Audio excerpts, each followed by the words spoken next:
हाँ भाई, तो इससे पहले हमने एफसीआई कंप्लीट किया था। एफसीआई मतलब भारतीय खाद्य निगम। ठीक है, भारतीय खाद्य निगम में बफर स्टॉक इसका लास्ट टॉपिक था और वो खत्म हुआ।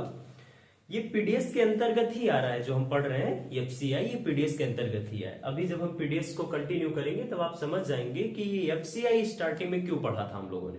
ठीक है, चलिए शुरू करेंगे हम लोग आज PDS. PDS means public distribution system, यानी जन वितरण प्रणाली। ठीक है, तो जन वितरण प्रणाली क्या है? जन वितरण प्रणाली सरकार के द्वारा चलाए जाने वाला एक कल्याणकारी कार्यक्रम है। और ये कल्याणकारी कार्यक्रम क्या करता है भाई?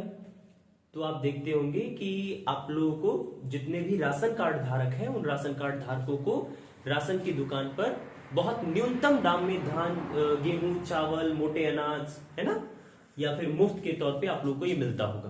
तो ये किस प्रणाली के अंतर्गत, किस सिस्टम के अंतर्गत मिलता है भाई? तो इसका जवाब है पीडीएस। ठीक है, तो पीडीएस क्या है?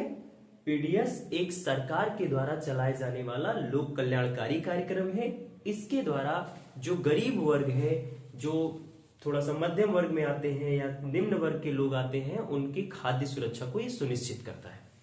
स्पष्ट हुई?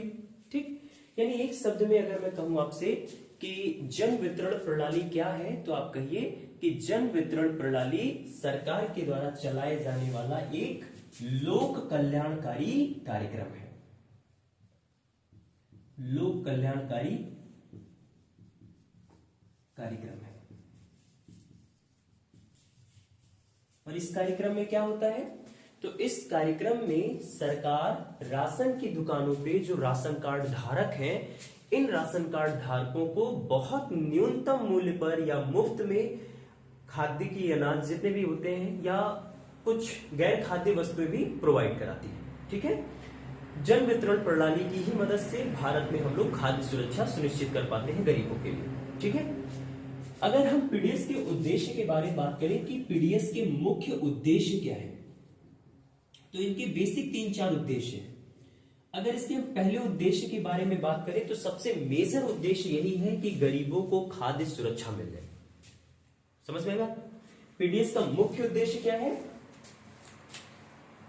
जितने गरीब वर्ग के लोग हैं, इनको खाद्य सुरक्षा मिले।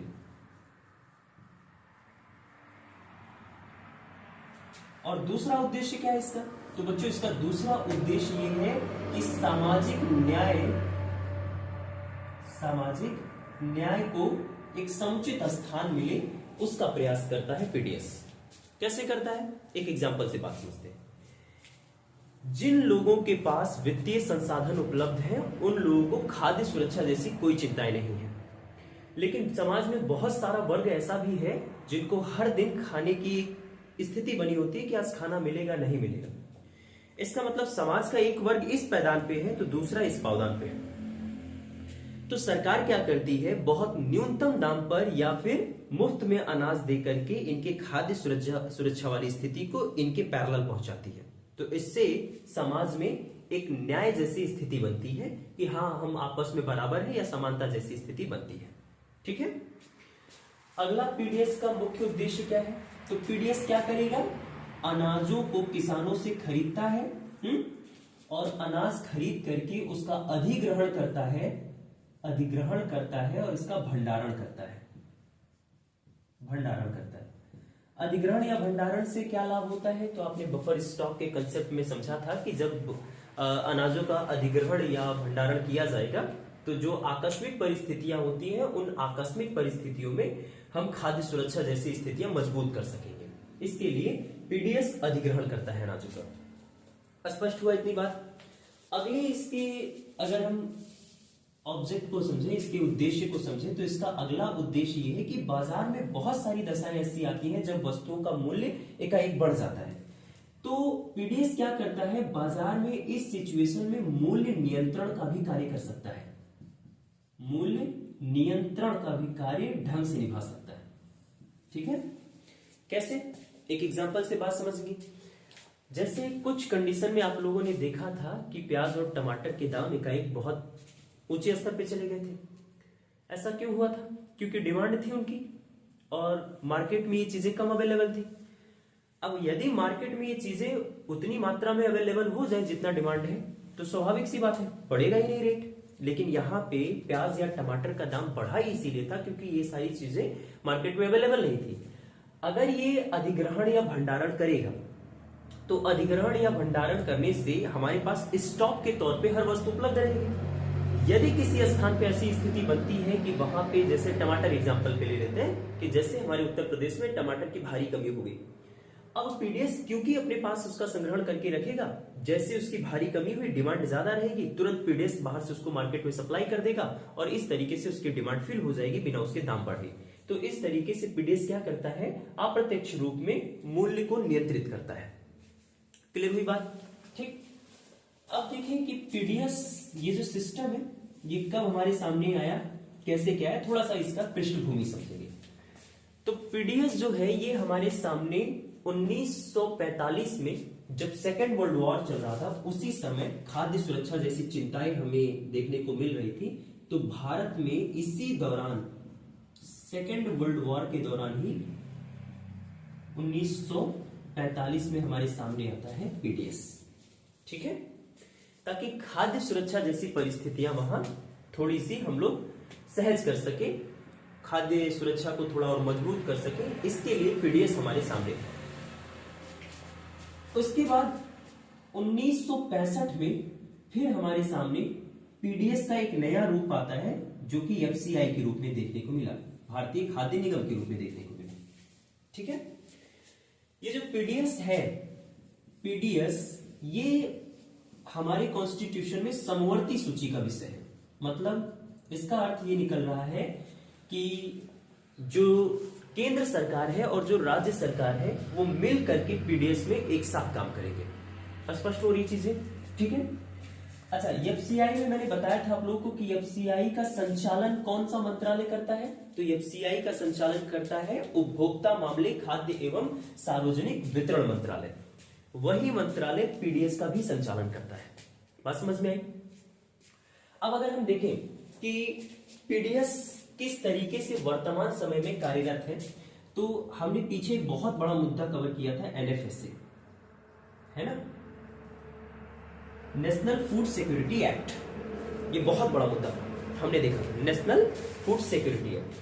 तो ये जो आप एनएफएसए देख रहे हैं, एनएफएसए का जो कार्यक्रम है वो पीडीएस के अंतर्गत ही चल रहा था। ठीक है, अब ये जो पीडीएस है, इसी पीडीएस की ही मदद से, इसी पीडीएस की ही देन है कि आपने देखा कि कोविड टाइम में जो अनाज आपको मुफ्त मिल रहे थे वो यही पीडीएस का ही रिसोर्स था। स्पष्ट हो रही चीजें? तो 2020 में कोविड टाइम में आपको जो अनाज मिल रहा था उसी, अच्छा, ये अनाज जो मिलना शुरू हुआ था, ये एक कार्यक्रम, एक योजना केंद्र सरकार के द्वारा चलाई गई थी, प्रधानमंत्री गरीब कल्याण योजना। ठीक है, 2020 में कोविड के टाइम में पीएम गरीब कल्याण योजना, ये 2020 में चला गया था। ठीक है, और इस योजना में क्या था? तो इस योजना में 5 केजी पर व्यक्ति, 5 केजी पर व्यक्ति अनाज लोगों को मिल रहा था इसी योजना में। ठीक है, पीएम गरीब कल्याण योजना, इस योजना के स्रोत से 5 केजी अनाज राशन की दुकानों पर मुफ्त वितरण किया गया था प्रति व्यक्ति। ये बात ध्यान रखनी है, ठीक है, कि ये पर हेड 5 केजी का अनाज लोगों को मिल रहा था, मुफ्त मिल रहा था।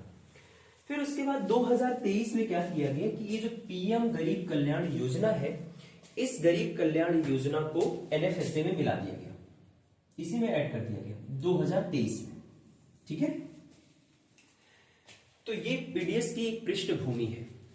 इतनी तक बातें स्पष्ट है कि पीडीएस एक समवर्ती सूची का विषय है।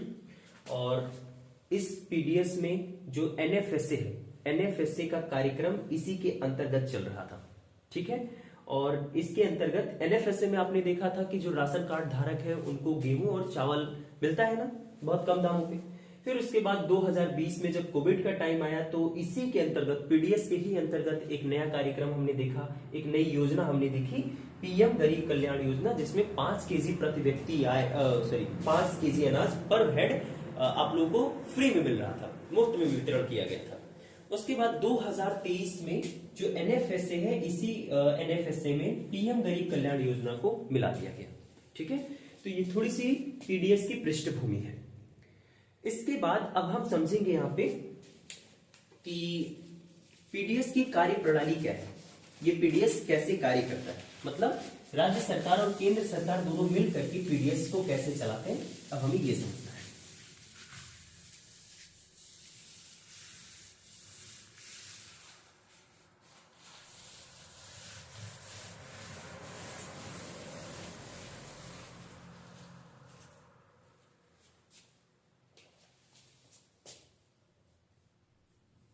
पीडीएस की कार्य प्रणाली, ये पीडीएस का कार्य प्रणाली है ना, पीडीएस की कार्य प्रणाली कौन सा सही लग रहा है, ये ज्यादा ठीक लग रहा है ना, पीडीएस की कार्य प्रणाली। पीडीएस कैसे काम करता है, अभी जैसे मैंने आप लोग से बात कही कि पीडीएस किसका विषय है, समवर्ती सूची का विषय है। अगर ये समवर्ती सूची का विषय है तो इस पे दो लोग, केंद्र और राज्य, दोनों मिलकर के अपने हिसाब से नियम कानून तय करेंगे और उसी अनुरूप ये कार्य होगा। अब इसमें एक महत्वपूर्ण भूमिका एक संस्था निभाती है, एफसीआई। ठीक है, एफसीआई इसमें क्या करता है, इसमें एफसीआई किसानों से अनाज का अधिग्रहण करेगा, अनाज खरीदेगा, और अनाज एफसीआई किसानों से जिस मूल्य पर खरीदता है उस मूल्य को क्या कहा जाता है, पीछे हमने बात कही थी, वसूली लागत या वसूली मूल्य या खरीद मूल्य उसको कहा जाता है। देखिए, खरीद लागत और खरीद मूल्य ये दोनों अलग अलग चीजें। ठीक है, खरीद मूल्य में सिर्फ अनाज का ही मूल्य शामिल रहता है। ठीक है, जबकि लागत में उसका परिवहन मूल्य भी, परिवहन का कॉस्ट भी, या उसको ढोने में, आने में, ले जाने में, सब कुछ, श्रम वगैरह सब कुछ मिला करके उसमें बात होती है। ठीक है, तो एफसीआई किसानों से अनाज खरीदेगा, उसका क्या करेगा, अनाज ये जो खरीदेगा उसका अधिग्रहण करेगा, भंडारण करेगा, अनाज का एफसीआई अधिग्रहण करेगा प्लस इसका भंडारण करेगा। अब इस पूरी प्रक्रिया में किसानों से अनाज का अधिग्रहण लागत, अब इस पूरी प्रोसेस में क्या क्या लागत लग रहे हैं आपको देखो, अधिग्रहण लागत लगा, मतलब उसको खरीदने में लगा लागत, फिर इसी में परिवहन लागत लगा, परिवहन लागत का मतलब उसको एक जगह से दूसरी जगह ढो करके ले जाने में, है ना, ये सब लागत लगा, और इसी के बाद इसमें लगा भंडारण लागत, मतलब उसको जहां हम इकट्ठा करेंगे वहां पे भी तो भाई ढो करके पहुंचाना पड़ेगा, एक्सेट्रा काम होते हैं वहां पे, है ना, इसमें भंडारण लागत लगा, और उसके बाद जो राज्य सरकार का अपना खुद का परिवहन लागत लगता है, प्लस राज्य सरकार का परिवहन लागत। तो ये जो ओवरऑल पूरा आप लोग लागत देख रहे हो, ये पूरा लागत केंद्र सरकार के द्वारा वहन होता है। इसको कौन वहन करता है, केंद्र सरकार द्वारा ये वहन किया जाता है, मतलब ये पूरा खर्चा केंद्र सरकार उठाती है। बात समझ में आ रही है? ठीक है, अब एफसीआई के भंडार गृहों से सीपीआई मूल्य पर जो राज्य सरकारें हैं, ये राज्य सरकारें क्या करती हैं, इनको अनाजों को खरीदती हैं। ठीक है, मेरे कहने का मतलब ये है कि एफसीआई ने भंडारण किया इनका। अब जब भंडारण हो जाएगा इनका, तो जो राज्य सरकारें हैं ये सीआईपी मूल्य पे, सेंट्रल इशू प्राइस बोलते हैं इसको, ठीक है, केंद्रीय निगमित मूल्य सीआईपी पे इसको खरीदती हैं। ठीक है, और दुकानों तक पहुंचाने का काम करती हैं। इस तरीके से दो हिस्सों में बंट करके ये काम होता है। स्पष्ट हो रही बातें? ठीक, तो अब केंद्र सरकार ने इतना पूरा इसका पूरा खर्चा उठाया। अब राज्य सरकार क्या करेगा, राज्य सरकार सीआईपी, सेंट्रल इशू प्राइस, ठीक है, और सेंट्रल इशू प्राइस का मतलब क्या होता है, अभी इसको हम आगे फिलहाल डिटेल में कवर करेंगे। राज्य सीआईपी पर इस प्राइस पर केंद्र सरकार से अनाजों को खरीदती है। हालांकि केंद्र सरकार मतलब एफसीआई से, ठीक है, एफसीआई से अनाज को ये सीआईपी पर खरीदेगी और खरीद करके फिर इस अनाज को एफसीआई से अनाज खरीदा राज्य ने और फिर अनाज को राज्य कहां पहुंचा देता है, तो ये पहुंचा देता है राशन की दुकानों तक, राशन की दुकान तक। बात समझ में आई इतनी? राज्य ने एफसीआई से सीआईपी पर ये अनाज खरीदा जो यहां भी भंडारित किया गया है और उसके बाद यहां से इन अनाजों को राशन की दुकानों तक पहुंचाया गया। इसके बाद एक महत्वपूर्ण कार्य राज्य सरकार और करती है और वो क्या है समझेंगे यहाँ पे। अब राज्य सरकार का एक महत्वपूर्ण कार्य यह है कि राशन कार्ड धारक जितने हैं, राशन कार्ड धारक जितने भी हैं, इन राशन कार्ड धारकों को पहचाने और पहचान करके सही आदमी तक, मतलब जिनको इनकी आवश्यकता है वास्तविक ऐसे ही व्यक्तियों के पास ये पहुंचे। बात समझ में आई? ठीक, तो ये इतना कार्य राज्य देखता है। स्पष्ट हुआ? ठीक, अब ये सीआईपी क्या होता है? ये सीआईपी कौन सा मूल्य होता है? Central issue price. तो सेंट्रल इशू प्राइस पर अगर हम बात करें तो सेंट्रल इशू प्राइस या इसी को हिंदी में बोलेंगे केंद्रीय निर्गमित मूल्य। इसको हिंदी में क्या बोलेंगे? केंद्रीय निर्गमित मूल्य। केंद्रीय निर्गमित मूल्य क्या होता है? तो सीआईपी यानी केंद्रीय निर्गमित मूल्य वह मूल्य होता है जिस मूल्य पर केंद्र सरकार राशन की दुकानों में राशन कार्ड धारकों को अनाज उपलब्ध कराती है। मेरे कहने का मतलब यह है सीआईपी एक मूल्य है। कौन सा मूल्य? एक ऐसा मूल्य है कि वह खर्च है, वह पैसा है जिस पैसे पर जो केंद्र सरकार है, ये केंद्र सरकार अनाज को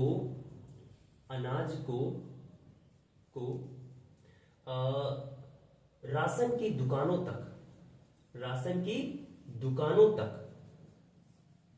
तक पहुंचाने में खर्च करती है, या जितना मूल्य लगता है वितरण कराने में, उपलब्ध कराने में, वही मूल्य सीआईपी कहलाता है।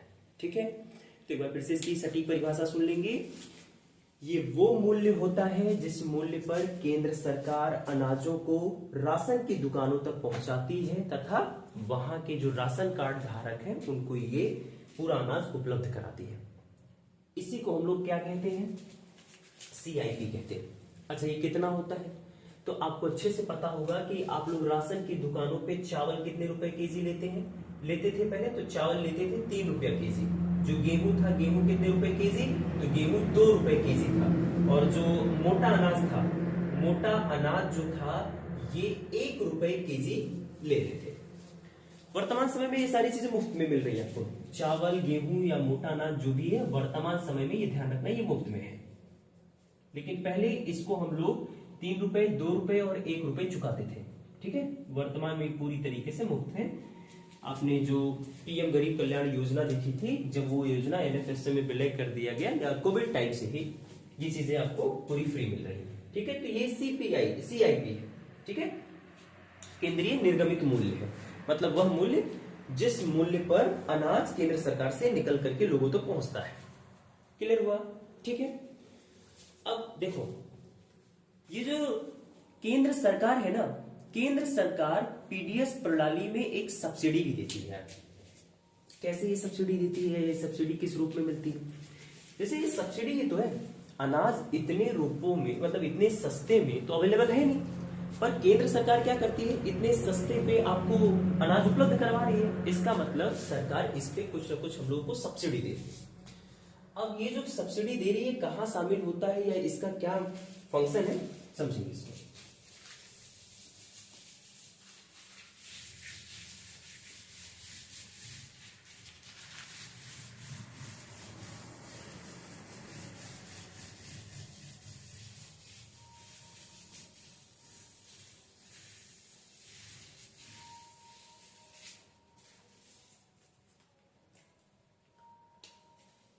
देखिए, तो केंद्र सरकार खाद्य सब्सिडी में किस तरीके से ये एक सब्सिडी के तौर पे हमारे सामने आती है, देखिए। अच्छा, ये जो खाद्य सब्सिडी देता है ना, ये एफ इस नाम से बहुत फेमस है, ठीक है। ये एफ क्या है, तो एफ का मतलब होता है, ये 3 सब्सिडी बेसिकली। इस एफ का मतलब होता है फूड सब्सिडी, और इस एफ का मतलब होता है फर्टिलाइजर सब्सिडी, और इस एफ का मतलब होता है फ्यूल सब्सिडी, ठीक है। यानी केंद्र सरकार कुल ये 3 सब्सिडी देती है जो खाद्य सब्सिडी के अंतर्गत आएगा, ठीक है। पहला क्या है, फूड सब्सिडी, दूसरा क्या है, फर्टिलाइजर सब्सिडी, और तीसरा क्या है, फ्यूल सब्सिडी। मतलब हिंदी में कहें तो खाद्य सब्सिडी और खाद्य सब्सिडी, इसके बाद खाद्य और उर्वरक सब्सिडी, उसके बाद आता है आपका ईंधन सब्सिडी। ये 3 सब्सिडी है जो केंद्र सरकार खाद्य सब्सिडी में शामिल करके देती है। बात समझ में आई? अब ये जरा देखो कि इनका क्या रेशियो है। अगर इसके हम रेशियो के बारे में बात करें तो देखो, जो फूड सब्सिडी है ये सबसे ज्यादा मिलता है, इसके बाद जो सब्सिडी मिलती है वो फर्टिलाइजर पे मिलती है, इसके बाद हम लोग को सबसे कम सब्सिडी फ्यूल पे मिलती है। अगर हम इन तीनों एफ को देखें कि ओवरऑल तीनों को मिला करके कितनी सब्सिडी हमको केंद्र सरकार देता है, तो लगभग 88% सब्सिडी मिलती है, ठीक है।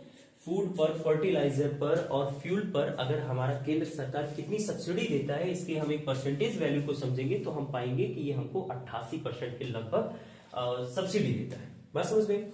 कितना कितना किस पे सब्सिडी है वो भी एक आंकड़ा समझ लेते हैं मोटे मोटे तौर पे। तो फूड में जो हमको सब्सिडी मिलती है लगभग 50% के आसपास मिलती है ना, यानी 50 से 55 वेरी करता रहता है वो। और अगर हम फर्टिलाइजर पर बात करें तो फर्टिलाइजर पर हमको लगभग 20 से 25% की सब्सिडी मिलती है। 20 से 25% की सब्सिडी हम लोगों को फर्टिलाइजर पे मिलती है, और इसी तरीके से 10 से 15% की जो सब्सिडी है ये फ्यूल पे मिलती है। ये जो 10 से 15% की सब्सिडी है ये हमको फ्यूल पे मिलती है। तो अगर एक एवरेज वैल्यू इनको लेकर के आप जोड़ेंगे तो तीनों एफ पर जो सब्सिडी मिलती है वो ओवरऑल आपको लगभग 88% के बराबर की सब्सिडी मिलती है। बात समझ में? इतनी पूरी सब्सिडी होती है। क्लियर हो गया? ठीक। सीआईपी समझ में आ गया है? सीआईपी इसका मतलब जिस मूल्य पर केंद्र राज्यों के माध्यम से, ठीक है, केंद्र सरकार ही अवेलेबल करवाती है लेकिन राज्य बीच में उसमें आते हैं, ठीक है। तो केंद्र राज्यों के माध्यम से अनाज को राशन कार्ड धारकों तक पहुंचाती है, उस मूल्य को सीआईपी कहते हैं, ठीक है। सेंट्रल इशू प्राइस, या इसको हिंदी में बोलेंगे तो बोलेंगे इसको केंद्रीय निर्गमित मूल्य। इतनी चीजें एकदम स्पष्ट हो गई है, ठीक है। इसके बाद अब हमें समझना है कि पीडीएस में क्या क्या चुनौतियां हैं, यानी पीडीएस में चुनौतियां। पीडीएस में क्या क्या दिक्कतें देखने को मिलती है। तो पीडीएस में जो सबसे बड़ी दिक्कत देखने को मिलती है वो है फर्जी राशन कार्ड की समस्या। सबसे बड़ी समस्या है, क्योंकि जो लोग नहीं इनके योग्य हैं वो लोग भी इसका लाभ उठाते हैं। और वो कैसे उठाते हैं? क्योंकि उनके पास फर्जी राशन कार्ड अवेलेबल है, ठीक है। तो पीडीएस की सबसे बड़ी समस्या हमारे सामने निकल करके आती है फर्जी राशन कार्ड की समस्या, ठीक है। अगर दूसरी समस्या हम देखें तो देखो, अगर नए राशन कार्ड में अगर हमें बनाना हो तो नए राशन कार्ड को बनाने में भी चुनौती है।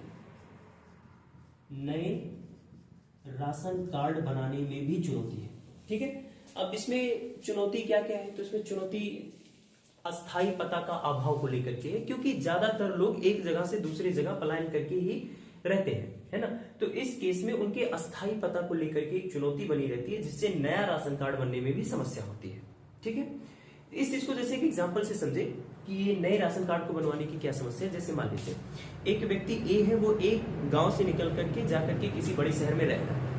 अब इस बड़े शहर में उसका अस्थाई पता तो वो है नहीं, उसको हो सकता है कि 1-2 महीने काम करने के बाद कहीं और जाना पड़ सकता है, परिस्थिति लगभग ऐसी बनती रहती है। तो इस वजह से एक अस्थाई पता का अभाव होने के कारण जो नया राशन कार्ड बनता है इसमें समस्या।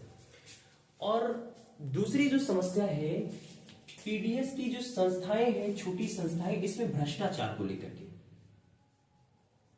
अब इसमें भ्रष्टाचार को लेकर के समस्याएं जैसे अगर हम केरोसिन पर बात करें, तो केरोसिन जो होता है अब तो फिलहाल बंद हो गया, लेकिन पहले इस पे लगभग 35% का कालाबाजारी चलता था।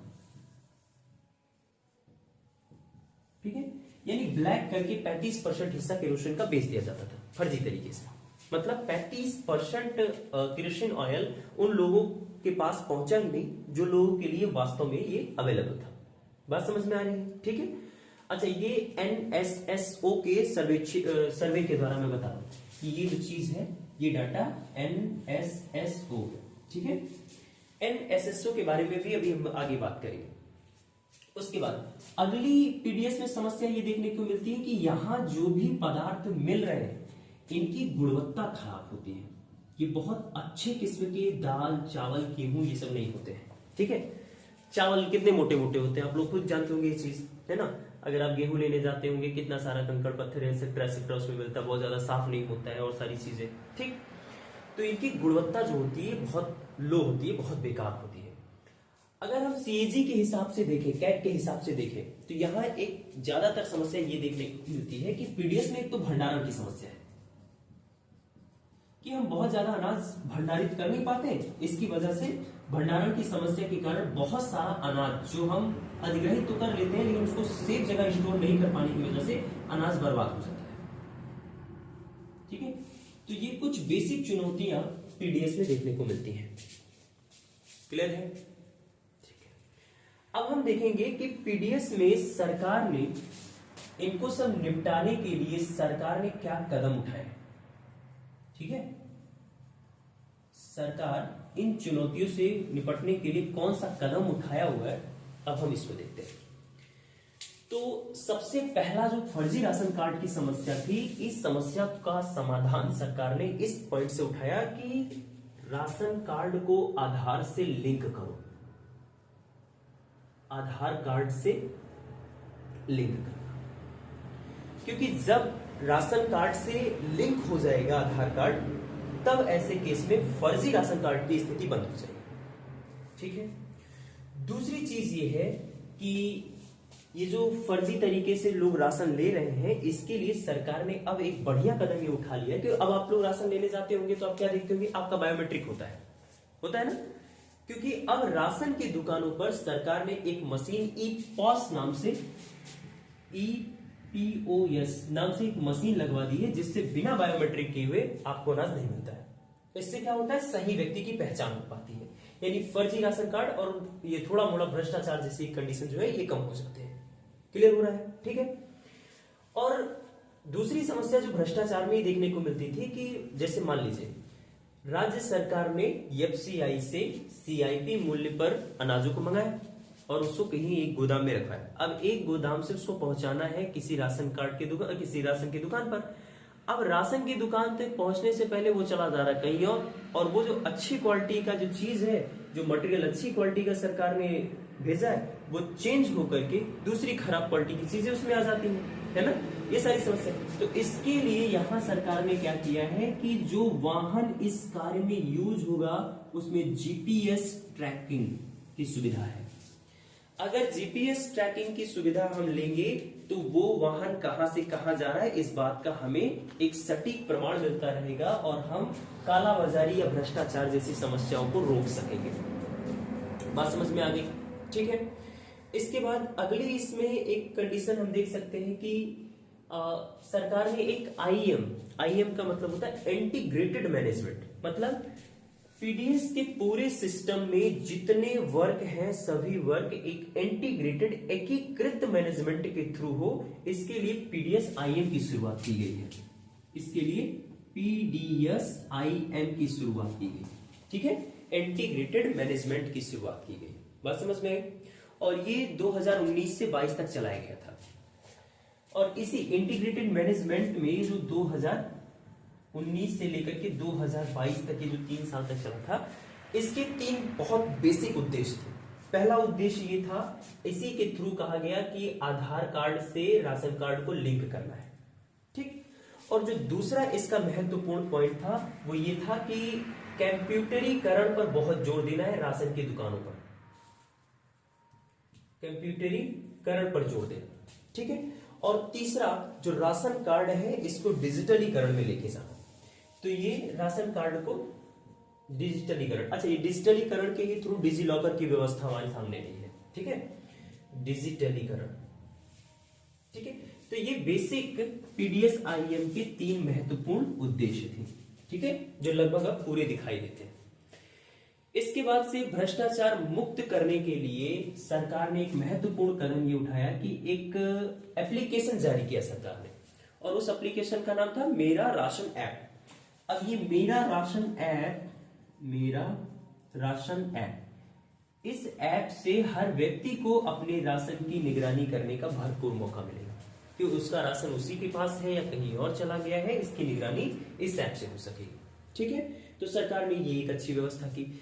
इसके बाद सरकार ने अभी एक वो DBT लागू करना चाहती है इस केस में सरकार। ये DBT क्या होता है?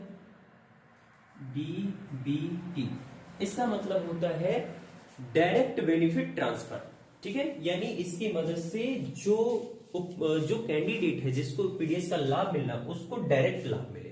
बात समझ में आ रही है, ठीक है। फिलहाल ये 3 जगहों पे अप्लाई किया गया था, एक दादर नागर हवेली में किया गया था, चंडीगढ़ में किया गया था और पुदुचेरी में। तो डीबीटी का ये जो फंक्शन है सिर्फ 3 जगहों पे अभी तक अप्लाई किया गया, ठीक है, पुदुचेरी में, दादर नागर हवेली में और चंडीगढ़ में, ठीक है। और एक शुरुआत की गई है पीडीएस की इन समस्याओं को समाप्त करने के लिए, वो है ONRC, ठीक है। ONRC बहुत बड़ा मुद्दा है, इसको हम कवर करेंगे। ONORC, one nation one ration card, ठीक है। इसकी एक अच्छी शुरुआत की गई है और ये शुरुआत और ये पूरी सरकार के कदम पीडीएस की चुनौतियों को लगभग समाप्त करेंगे और कर रहे हैं, ठीक है। इसके बाद इसके अगले टॉपिक पर हम बात करेंगे कि भारत में पीडीएस का विकास कैसे हुआ। आज के लिए फिलहाल